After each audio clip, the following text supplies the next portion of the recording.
Hyvää päivää vaan kaikille. Tai no, mulla on aika huono päivä tai huono hetki meneillään tällä hetkellä, mutta kuitenkin palataan siihen kohta. Nyt on maaliskuun 4. päivä 2026 ja mä oon ilmestynyt Pohjois-Pohjanmaalle. Mä oon menossa 3 yöksi hiihtelemään tommoselle Venenevalle. Veneneva on siis semmonen noin 134 kilometrin laajuinen luonnonsuojelualue Limingan ja Siikalatvan alueella. Ja kun sitä aluetta kattelee ilmakuvistaan maastokartasta, niin saa aika vahvasti semmoisen mielikuvan, että se on yksi iso, enemmän tai vähemmän metsäinen suo. Ja niin se taitaa todellisuudessa ollakin, vähän niin kuin se Neva siinä nimessä viittaa. Siellä on historian saatossa jonkun verran tehty NS-mettätöitä ja sitä suotakin on ojitettu paikotellen, mutta se on pääasiassa pysynyt käsittääkseni ihan semmosena luonnontilaisena, suorastaan erämaisena, tai näin mä ainakin internetistä luin. Niin sitä on menossa nyt kattelee. Mutta yllätys, yllätys, hankikanto on todella huono. Tää on tämmöstä todella raskasta suojalunta. Mä oon tässä tämmöisellä tylsällä metsätiepätkällä, kun en saanut autoa parempaakaan paikkaa. Tää on tämmönen muutama kilometrin pätkä, mikä on oikeastaan suori reitti sinne suolle tästä talousmetsien läpi. Mä oon nyt tullut tässä ehkä reilu tunnin, semmoista kilometri tunnissa vauhtia ja saman verran olisi vielä edessä, niin mä nyt rämmin vielä sinne luonnonsuojelualueen rajalle asti ja vihaten joka hetkeä luultavasti ja mä yritän rauhoittua siinä matkalla ja palaan siellä suoreunalla sitten asiaa vähän, että mikä tän illan suunnitelma on ja kuinka pitkälle mä tuun yleensäkään pääsee, mutta palataan siihen tossa ehkä tunnin kuluttua.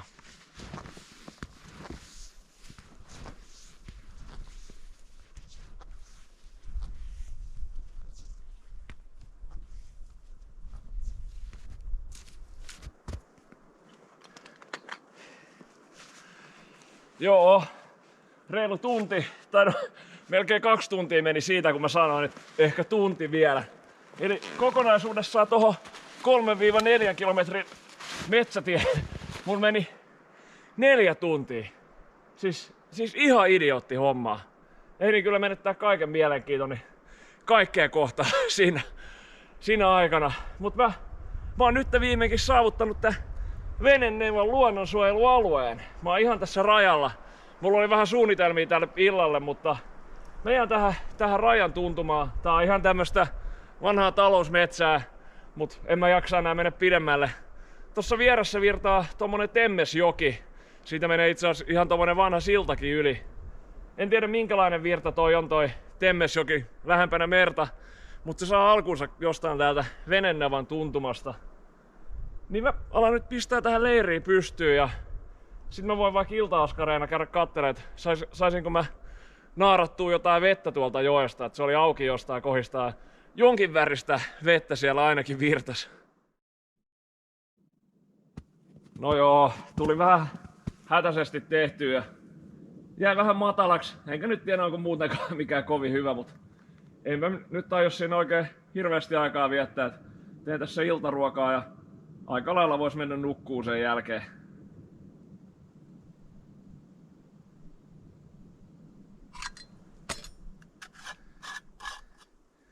Oli sen verran, mitä mä nyt sanoisin, Vantaanjoen väristä toi Temmesjoen vesi, että mä en halunnut ottaa siitä vettä edes silleen keitettäväksi tai suodatettavaksi, niin vanha kunnon lumensulatus-show on tänä iltana tiedossa. Eihän siinä mitään, lämpenee kivasti tuolla tarpinnallakin sitten.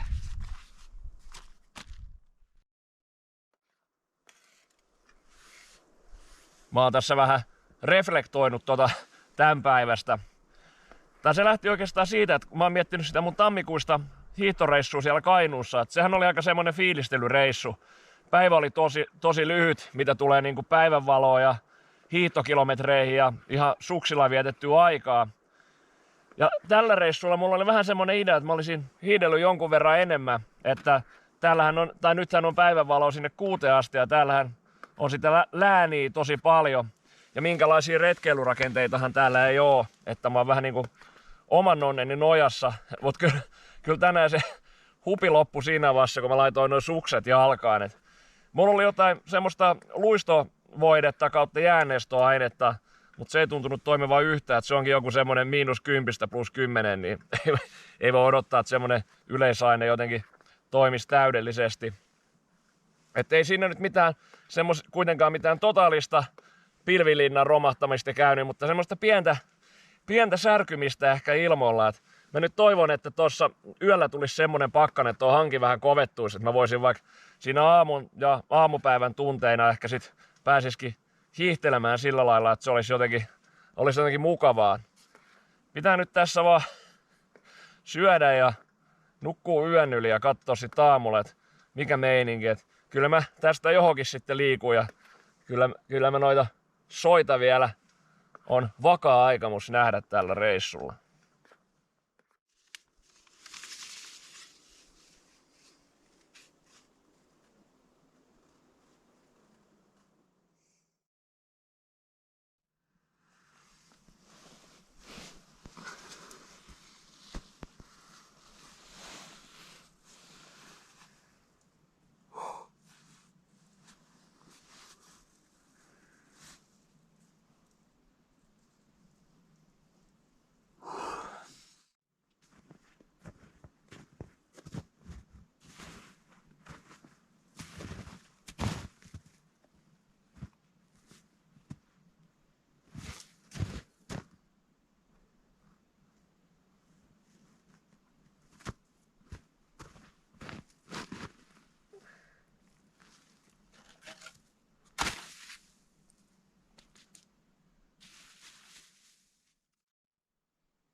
Päivää vaan.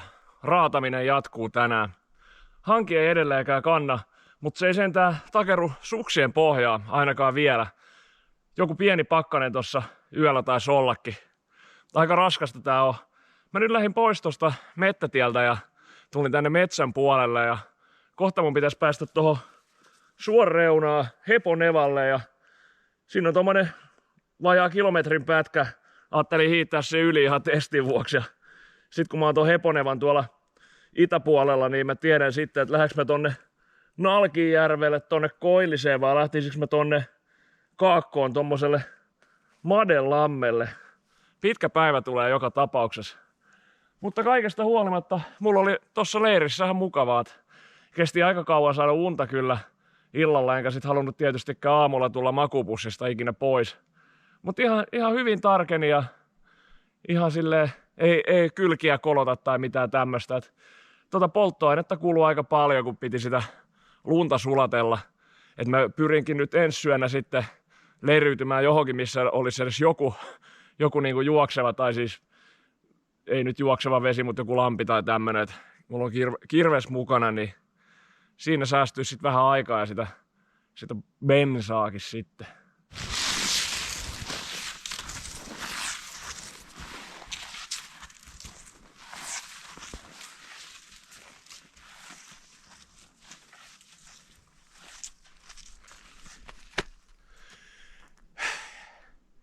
Jos nyt totta puhutaan, niin tää on kyllä ihan syvältä. Ei toi vaan kanna. Ei se täällä suollakaan tunnu mitenkään helpottuvan.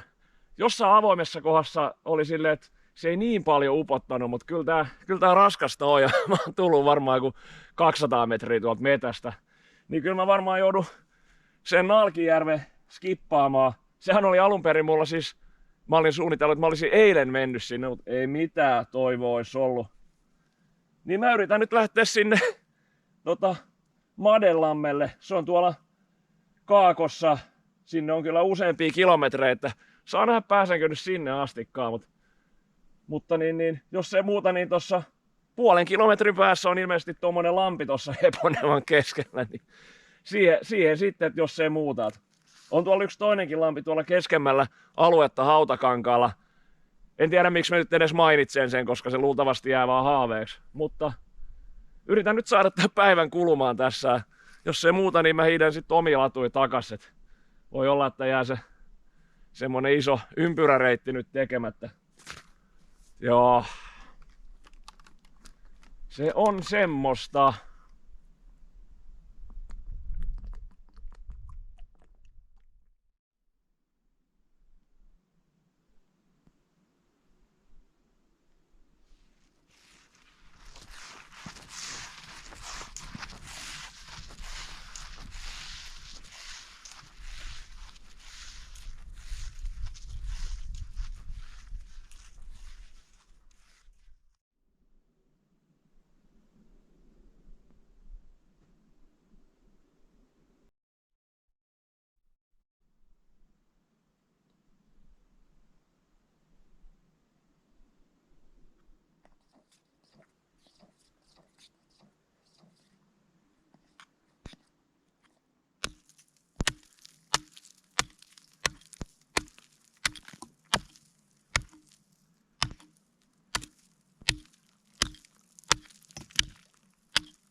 Joo, mä tulin tosiaan pitää ruokataukoa tämmöiseen kohtaan, missä kartan mukaan virtaa puro. Ja tossa ruoan hautoessa päätin sitten kaivaa tämän puron esiin ja hakkaa tuota jäätä vähän kirveellä. Ja sieltä 3-40 sentin alta löytyi ihan vettä. Mä en nyt voinut vastustaa kiusausta ja vähän ehkä maistan tätä tässä. Ja vähän tämmönen suon maku tässä on ja vähän suon väristäkin, mutta niin, katsotaan nyt tuleeko tästä sit entistäkin kauheampi reissu.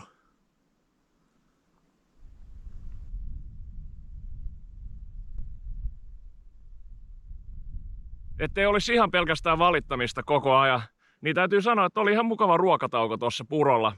Et siinä alkoi aurinko paistamaan silleen kivasti, ja vaikka se nyt ehkä vaikeuttaa näitä hiihto-olosuhteita entisestään, niin kyllähän tää piristää, ja olihan siinä aika kova nälkäkin. Ja toi kohta, missä mä olin, on kyllä semmonen, että mä voin palata siihen, sit jos mä mihinkään muualle pääsen. Et siinä oli molemmin puolin sitä puroa semmoset ihan mukavan näköiset metsäsaarekkeet, ja siinähän on nyt se puro kaivettuna esiin. Mutta mä oon nyt edelleenkin suuntaamassa sinne Madellammen suuntaan, ja kattelen tossa parin tunnin päästä, että mikä homma, että jatkaks mä vielä sinne vai käännyks mä takaisin tohon.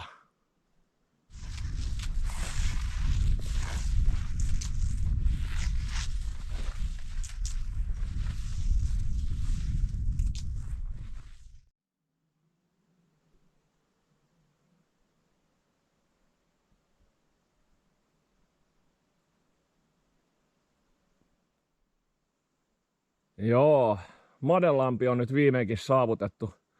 Aika lailla samanlainen tahti kuin eilen, eli noin kilometri tunnissa.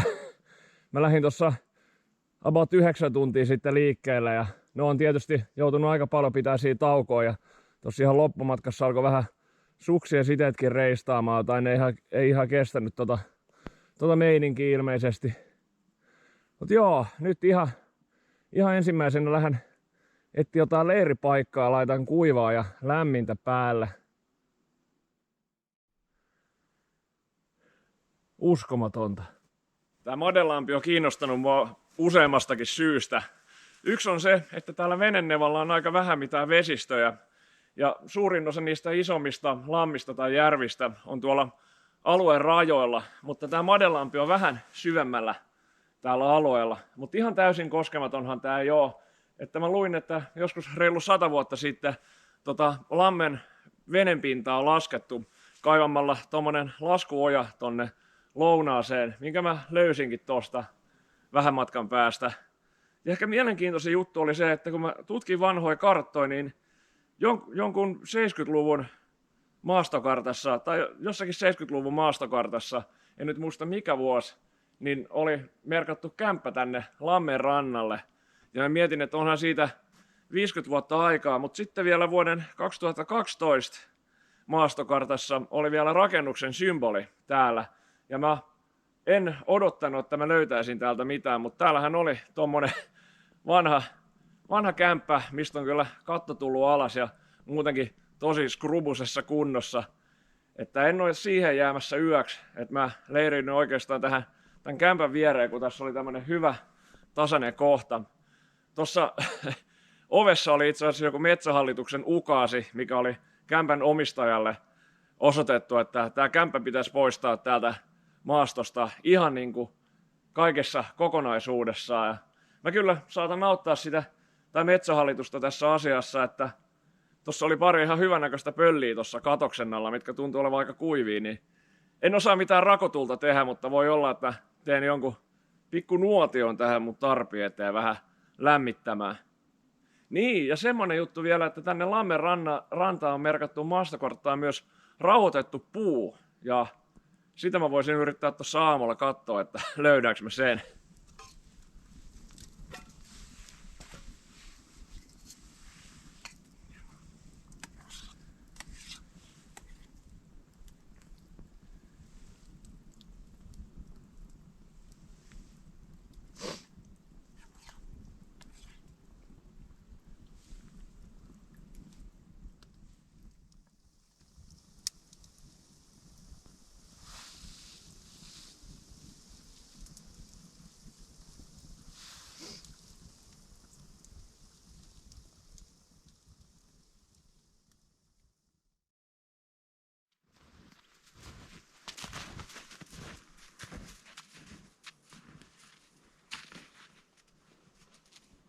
Huomenta. Siinä se ilta sitten aika lailla meni nuotioon tuijottaessa. Tässä mun tarpissahan on tämmönen lämpöön heijastava sisäpinta.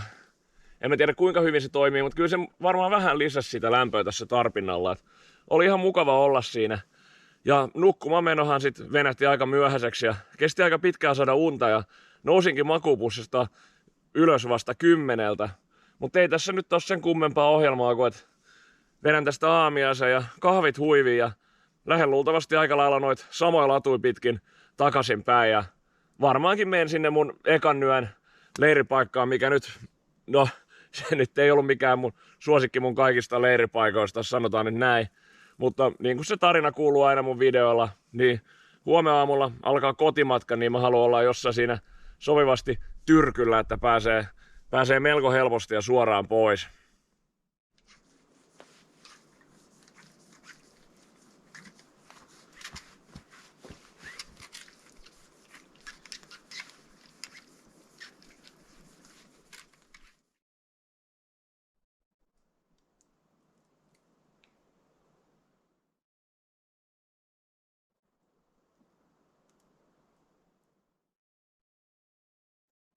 Toivottavasti tää nyt ei ole se suojeltu puu.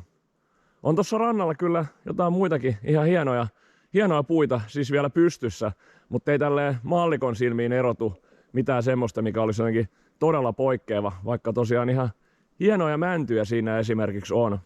Tossa tämän puun takana näkyy pikkasen laskuajan suuta. Siinä on tommonen hieman sulakohta, niin sen avulla mä löysinkin tänne paikalle siinä hämärtyvässä illassa. Kiinnostaisi kyllä tietää tästä Madelammesta enemmän, että mikä toi kämpän tarina on ja minkälainen se lammen kuivatusprojekti on ollut. Ja sitten tietysti, että mikä se puu on, mikä tänne kartalle on merkattu.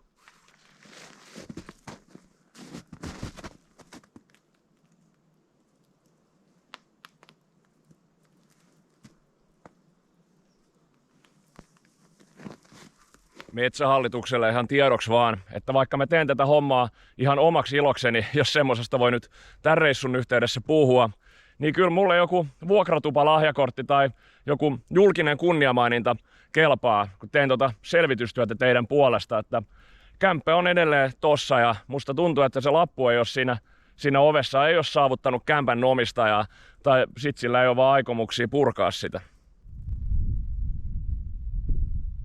Ei toi suksi edelleenkään kovin hyvin luista, mutta kyllä tää on huomattavasti kevyempää tää meininki tänään, kun ei tarvi nostaa 10-30 sentin lumimassaa aina ylös joka askeleen jälkeen. Mä veikkaan, että tästä tulee henkisesti aika raskas päivä, koska tää on aika loputon tää reitti. Ainakin siltä tuntuu eilen. Suota ja mettää, suo ja metsän perää ikuisesti.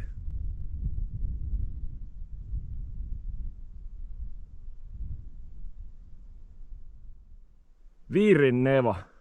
Tästä ei osannut nauttia eilen iltapäivällä enää yhtään, vaikka näissä avosoilla toi kantavuus oli ehkä hieman parempi.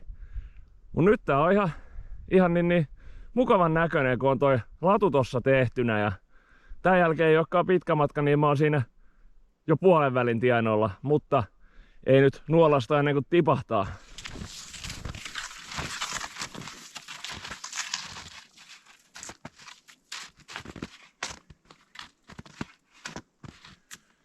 Joo, se olisi ruokatauon paikka taas tässä samassa kohdassa kuin eilen. Eilen tähän väliin, eli tästä Madellammelle meni 4,5 tuntia. Tänään taas mennä 2,5 tuntia, mutta ei nyt pidä tuudittautua mihinkään. Eilen mä kuitenkin vedin sen välin siinä päivän tokalla puoliskolla, kun oli energiat aika vähissä. Ei tässä nyt muuta kuin perussafkissa ja takas ladulle. Pitää ehkä pientä suksihuoltoakin tehdä tässä. Että aikamoiset kökkäreet kertyy tonne suksien pohjaan.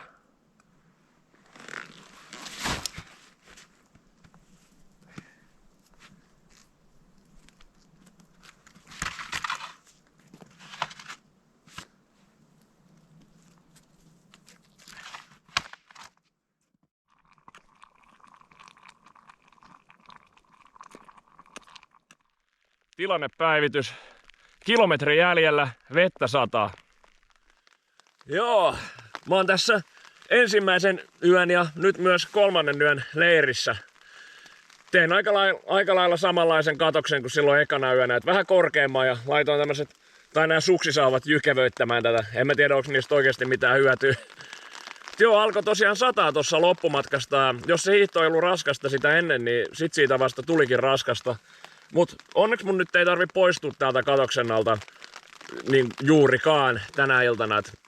Tässä on nyt ihan ok oltavat, kuivaa ja lämmintä on päällä, ja alan tekemään ruokaa, ja sitten mä siinä iltatoimiksi kiehauttelen vettä tuohon termariin kahvivettä varten, ja voi olla, että sulattelen aamuun varten vähän juomavettä vielä lisää ja tämmöstä perussettiä.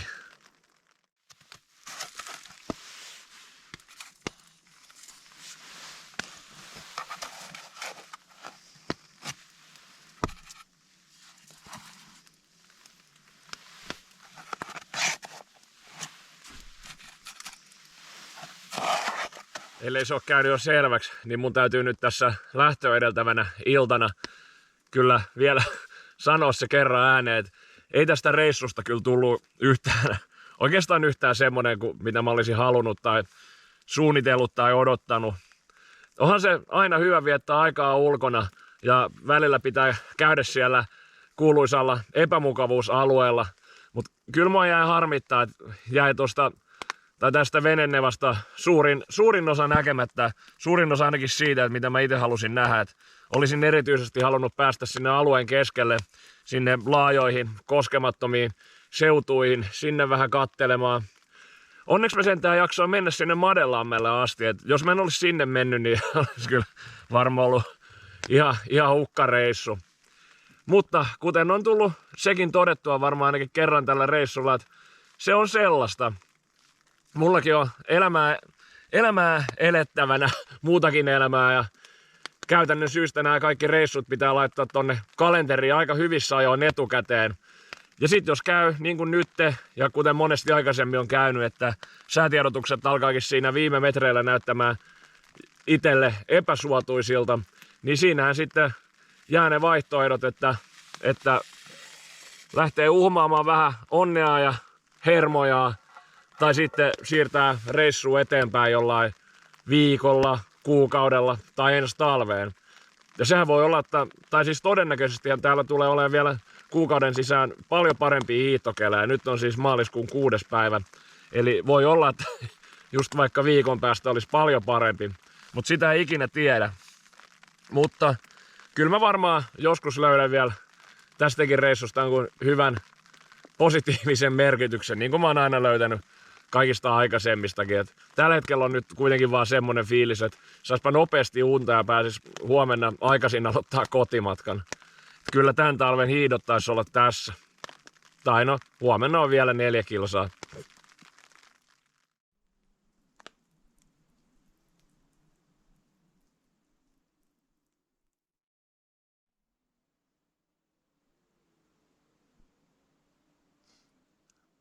Huomenta. Kello on vähän yli 6 ja mä juon jo aamukahvia. Mä näytän varmaan siltä, että mä oon ihan jäässä ja on kyllä vähän semmonen jäinen olo. Tuo yö tuntui tosi kylmältä, mutta ei tänne ollut luvattu tämän reissun ajaksi yöpakkasiksi, kun otetaan niin kuin muutama astetta. Olisiko joku yö ollut kuin -7, mutta silti tuo mun makuupussin komforttihan on jossain -11 ainakin. Ja musta tuntuu, että mä oon eilen illalla kylmettänyt itteni, tai sit mun kroppa jotain sekoilee rasituksesta, nestehukasta. Mut kyllä mä siinä välillähän nukuin ja oli ihan kauheita, kun mä näin jotain unta, missä mä pötköttelin mun Hillebergissä jossain Vintilänkairan tai Repokairan vaelluksella, missä oli jatkuvasti tosi lämmin. Ja sit kun mä siinä teltassa pötköttelin ja luin kirjaa, niin joku ääni mun sisällä oli koko ajan, että hei, älä unohda, että sä oot siellä kylmässä metässä sen tarpinnalla, että älä nautit tässä tilanteessa mitenkään liikaa. Ai. Mutta tästä hörppäsen tän kahvin ja lähden liikkeelle, niin ehkä sitten lämpenee.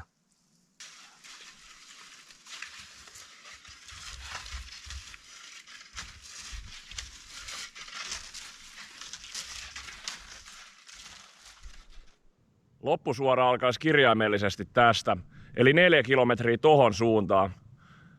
Tää video alkaisi siis olla aika lailla tässä. Mä en nyt alkaa keksiä minkälaisia ihmeellisiä loppusanoja tähän. Niin palaillaan asiaa sitten seuraavassa videossa. Se on moro!